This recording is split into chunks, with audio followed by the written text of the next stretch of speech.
그 월급에 잠이 와?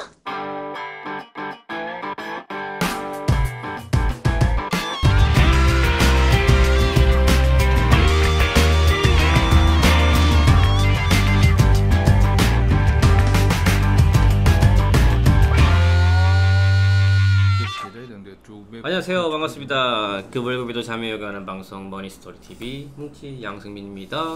안녕하세요, 꼰대 김광주입니다. 꼰대 요즘 최근에 출간한 책은 잘 나가고 있습니까? 예, 여러 군데에서 세미나가 북토크, 토론 이런 것들이 잡히고 있습니다. 방송 부탁했어요, 잘못하면. 저희 머니스토리 TV가 광고를 해줘서 그런 거 아닙니까? 그런 줄로 믿습니다. 방송 열심히 하셔야 되겠네요. 듣는 분들 조금 찔리는 마음이 없는가요? 요즘 또 출간 이후에 또 많이 바쁘시신 것 같아요. 그죠? 어떠세요? 우리가 SNS 시대가 SNS를 내가 얼마나 잘 쓰고 못 쓰고의 문제가 아니라 이미 우리는 SNS의 문화, 정서의 속에서 살고 있다는 거죠. 예, 그러다 보니까 이것들이 특히 이제 오프라인에 익숙했던 이런 분들의 정서적인 혼동, 그죠? 또 관계의 또 어지러움, 뭐 이런 결국은 이제 제대로 된 관계, 진정성 있는 관계를 이런 시대에서 어떻게 만들어 갈까 이런 데 내용이다 보니까 이런 분야에 이런 것들이 또 좀 정리된 게 첫 번째 책이라네요. 첫 번째 책. 네, 첫 번째 책. 그래서 조금 여러 가지 또 많은 분들이 관심을 많이 가지는 것 같아요. 우리 거월잠 청취자분들만 빼고 관심을 가지는 것 같아요. 우리 전에 옛날 이런 말이 있었는데 첫 끝발이 개끝발이다. 첫 끝발이 개끝발이다. 그래도 우리는 그 개도 찢어주면 좋다. 멋져. 네. 그래서 오늘 뭐 또 다른 거 하나 뒤져보죠. 이 10월 이제 그 10월로 넘으면서 재밌는 제도가 하나 생겼습니다. 예. 뭡니까? 요즘 이제 이걸 금융 은행들 특히 은행들의 전쟁이라고까지 이 표현하는 그렇지. 우리 계좌 이동제죠, 그죠? 계좌 이동제. 우리 개 이야기를 오늘 많이 하네. 와, 진짜. 우리 너무 이런 거 잘 끌어내는 것 같아. 이 개는 어떤 개인지, 이 우리가 계좌 토종 이동제. 개인지, 뭐 한번 수입 개인지 한번 봅시다. 중요하죠. 은행에서는 그 주 거래 계좌를 잡기 위해서 굉장히 치열한 싸움을 하고 있는데 이거를 편리하게 변경할 수 있는 서비스다. 무슨 얘기냐면 가게에는 우리가 주 거래 계좌에는 뭐 급여도 받고 카드, 보험, 통신료 등 다양한 그 출금 이체가 이루어지잖아요. 그 중요한 거는 이거를 이제 통장을 바꾸려고 해도 이게 귀찮아서 안 바꾸잖아. 그렇지. 또 가야 되고. 그래서 우리는 이게 쉽지 않았다라는 거지. 그렇게 하다 보니까 고객들이 좀 불편한 점도 좀 있었고 선택에 대한 다양성도 없었단 말이죠. 그래서 이걸 개선하고자 나온 게 뭐냐면 계좌 이동제라는 거지. 계좌 이동제. 즉 이게 뭐냐면 주거래 예금 계좌를 이런 타 은행으로 옮기면 그 계좌에 걸려있던 각종 거래, 자동이체라든지 이런 것들이 자동적으로 이동한다는 거예요. 굉장해. 이것하고 이제 비슷한 게 우리가 옛날에 그 이사를 못 갔잖아요. 이사를 하게 되면 집 주소를 우편물 오는 뭐 신문사부터 시작해서 뭐 모든 집 주소를 다 바꿔야 되니까 그게 귀찮아서 제 같은 경우는 이사를 안 가거든. 그게 귀찮아서. 그런데 그게 이제 어느 때부터 그 우체국 같은 데서 그죠. 뭐 이제 3개월 동안은 그냥 자동으로 바뀐 주소로 배달해주는 또 기존 주소에 있던 것들을 또 한꺼번에 다시 이쪽으로 옮겨주는 그런 편리한 제도들이 생기면서 우리가 이사를 자주 가게 되고 그때부터 전세가가 상승을 해서 내 기억에 그죠? 이사를 자주 다니니까 그렇지. 그거하고 좀 비슷해요, 그죠? 그래서 이 제도가 보면 갑자기 생긴 게 아니라 2013년부터 준비를 했어요. 그리고 이제 올해부터 이제 차근차근 이제 단계적으로 시작되는 거고 10월 달부터 이제 전쟁이 시작되는 것 같습니다. 이게 돈이 사실은 우리가 이제 그 일반인들은 이것에 대해서 크게 민감하지 않습니다. 은행만 민감하지. 왜냐하면 이게 뭐 주거래 은행 통장에 대한 것이 일반 고객들 입장에서 보면 주거래 은행의 보통 이제 일반적으로 급여 통장 이런 이제 단기 입출금 통장 용도의 그런 것이 고객들한테는 크게 의미가 없었거든요. 왜냐하면 그것이 뭐 수익을 크게 주는 것도 아니고 이자가 네. 크게 많은 것도 아니고 그저 그냥 내 돈 이렇게 짜투리 돈 넣어놓은 것에 불과한데 이것들을 은행 입장에서는 어쨌든 하나를 엮고 있잖아. 그렇죠? 엮고 있는 아주 큰 끈앞풀이 되는 건데 이게 우리나라의 금융권에서 총 이 돈이 수시 입출금식 통장의 잔고가 223조래요. 이야, 엄청나네. 크지, 엄청나지. 200조 시장을 누가 먹냐. 그렇죠.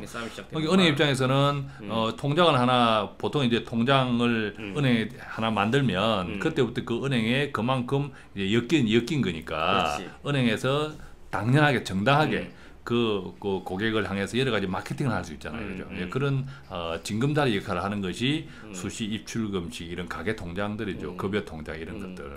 그래서 보면 최근 기사 보면 이런 내용들이 많이 나와요. 자기 이제 그 급여 통장 관련된 혜택들이라든지 이런 새로운 부가적인 서비스를 각 금융은행마다 굉장히 많이 광고를 하고 있습니다. 맞죠? 그러면 이제 우리는 헷갈려. 뭘 선택을 해야 되냐? 어떤 기준을 잡고 있어야 되냐? 계좌가 시행된다는데 그럼 이번 기한 바꿔볼까? 그러면서 이제 또 기웃기웃하기 시작한다는 거지. 네. 안 그래도 머리하고 바빠 죽겠는데 그렇지. 또 이것 때문에 고민한단 말이야. 보통 이제 계좌 이동제에 대해서 은행들이 이제 이렇게 큰 은행들은 계좌 이동제로 인해서 우리 은행을 이탈하는 고객이 없을까 하고 이제 방어적인 그런 것도 있고 또 동시에 다른 은행 고객들을 이 기회에 뺏어와야지 하는 공격적인 전략이 있을 건데 그것들 때문에 주로 이제 내세우는 것들이 뭐 그 이자를 조금 높여주겠다 또는 뭐 대출금리라든지 관련되는 우리 은행의 주거래 은행을 털면 뭐 그 수수료라든지 이체 또 뭐 그에 관련되는 또 뭐 대출 이자라든지 뭐 그런 것들에 대한 것들을 가지고 마케팅을 하는 것 같아요, 그죠? 그래서 여기서 보면 선택 포인트가 되게 많아요. 보면 일정 금액에 대해서는 금리를 더 많이 주는 케이스가 있고, 그 다음에 수수료를 그 이체 수수료, 출금 수수료를 이제 뭐 할인해 준다든지 면제해 주는 게 있는데 어떤 게 나을까요? 내 같은 경우는 사실 아무것도 안 따져. 아무것도 안 따져. 첫째 따질 능력이 없고, 두 번째 따지자니 너무 너무 뭐 어떻게 표현해야 되나 너무 조금 우리 경상도 말로 하면 꼴짝하다고 표현해야 되는데 너무 별 게 아니고 그 차이가. 그래서 그렇지. 제 같은 경우는 수수료 없는 게 제일 좋더라고. 이체 수수료 없는 게. 저는 지금 사용하고 있는 주거래 은행이 수수료가 없어요. 이체가. 너무 좋아. 그러니까 이게 보면 꼰대처럼 얘기하는 게 답은 맞아. 제가 봤을 때 맞는데, 근데 많은 분들은 아직까지 금리 쪽에 조금이라도 더 이자 준다면 그게 수익인 것처럼 느껴져서 더 크게 그 베네핏이 느끼시는 경향이 있는데, 예를 들면 한 100만 원을 기준으로 본다면 수시 일초금 통장에 돈 넣어봤자 지금 이제 금리가 뭐 대략적으로 한 2%라 치면 연간 이제 2,000원밖에 안 돼요. 그렇지. 넣어봤자 조금 더 준다 해봤자. 그렇지. 맞지? 뭐 그 몇백원 더 준다 소리지. 몇백원 정도 더 준다 소리인데 중요한 건 알다시피 우리 이체 수수료 할 때 얼마요? 건당 뭐 1,000원, 800원이 되잖아. 그렇지. 몇백원 되지. 그러니까 최소. 플러스 알파 금리 더 주는 것보다 수수료가가 주는 게 훨씬 더 메리트가 있다라는 거지. 왜냐면 월급 통장에 잔고를 거다 우리가 뭐 매덕을 놓고 그렇지 않을 거잖아. 그렇지. 맞죠. 그래서 이 급여 통장을 그나마 이제 선택하시는데 이제 초기 선택할 때 고민이신 분들은 좀 금리보다는 수수료 쪽에 조금 혜택을 부여하는 게 맞다 이렇게 생각하고 있습니다. 근데 중요한 건 그러면은 금융회사들이 이걸 모를까? 알죠. 즉 지금 나오는 대부분의 은행들은 이에 대해서 혜택이 동일하다 생각하시면 어때요? 네. 거의 비슷해요. 네. 크게 변별력이 없다라는 걸. 그리고 이뿐만 아니라 뭐 여러 가지 부가 서비스라도 대부분 비슷해. 네. 비슷하다라는 거지. 그러면 이렇게 생각하시면 돼요. 급여 통장 이제 계좌 이동제가 시작되면서 급여 통장에 대해서 여러 가지 서비스들을 경쟁을 치열하게 마케팅하는데 선택 포인트는 그게 아니다라는 거지. 왜냐하면 대부분 다 대동소이하기 때문에. 뭘까요 그러면? 어떤 포인트를 잡아야 될까? 원 포인트를 잡아야 돼. 원 포인트. 그렇지. 이게 포인트야. 이게 원 포인트를 잡아야 되는데 뭐냐면 말 그대로 통장을 여기 보면 대부분 요즘 뭐 통장 분리를 잘하자, 지출을 줄이기 위해서 통장을 분리한다 치면서 통장을 분리하는데 이걸 은행끼리 분리하시는 분들이 많아. 또 부산 투자를 어디서 들은 거야. 그렇지. A 은행, 국민은행에는 이 통장, B 은행은 저 통장. 그렇지. 그렇지. 이렇게 하시는 분들이 생각보다 많다라는 거죠. 중요한 거는 꼰니가 말하는 원포인트는 뭐냐면 은행이 중요한 게 아니라 어떤 메이저급 은행이 중요한 게 아니라 대신에 은행이 좀 메이저급 하는 게 좋겠죠. 그 은행이라면 중요한 건 하나로 몰아주는 게 답이라는 거야. 한 은행이 중요하다는 한 은행이 중요하다는 거야. 한 은행은 A, B, C, D 은행이 아니라 A 은행을 하면서 대부분 사람들도 어떻게 하냐면 B 카드를 쓰고 현대백화점 포인트를 쓰고 SK 주유 카드를 쓰면서 이런 식으로 생활한단 말이지. 그게 아니라 이 원 카운트에는 이 통장도 원 카운트. 그리고 중요한 거는 주거래 통장, 주거래 은행 월급 통장, 그다음 지출 통장 이뿐만 아니라 카드, 체크 카드, 신용 카드도 주거래 은행을 써서 몰아주는 게 굉장히 중요한 원 포인트다라는 거죠. 한 놈만 패라. 한 놈만 패라. 네. 이게 우리가 이게 수십 출근식 통장 이런 것들은 펀치로 치면 잠펀치예요, 잠펀치. 이 잠펀치를 이놈 한 방 때리고 저놈 한 방 때리면 아무도 이렇게 아무런 반응이 없어.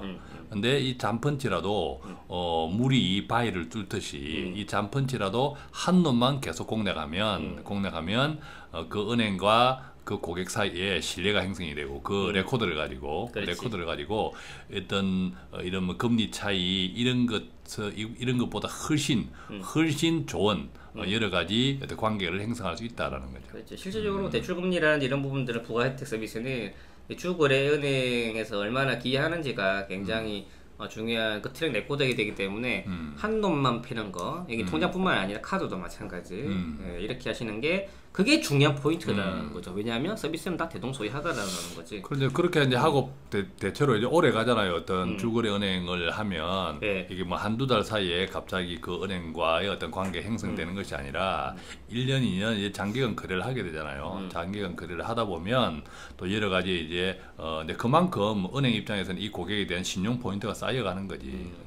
그리고 이제 종종 주거래 은행을 주거래 월급 통장을 CMA 통장으로 하면 안 되지 않냐 이렇게 얘기하는데 저는 이 부분에 대해서는 그렇게 할 필요는 없다고 생각이 들어요. 말 그대로 CMA 통장은 뭐냐면 캐시 매니지먼트 어카운트, 즉 종합 자산 관리를 하기 위한 계좌인 거고, 그리고 하루만 맡겨도 연 이자를 주기 때문에 은행보다는 단기적인 자금을 수출 추금을 하는 용도로서는 괜찮아요. 근데 중요한 거는 그 주거래 은행 용도, 즉 통장에 달달이 들어와서 은행과 신뢰 쌓이는 부분에 대해서는 혜택이 없다라는 거지.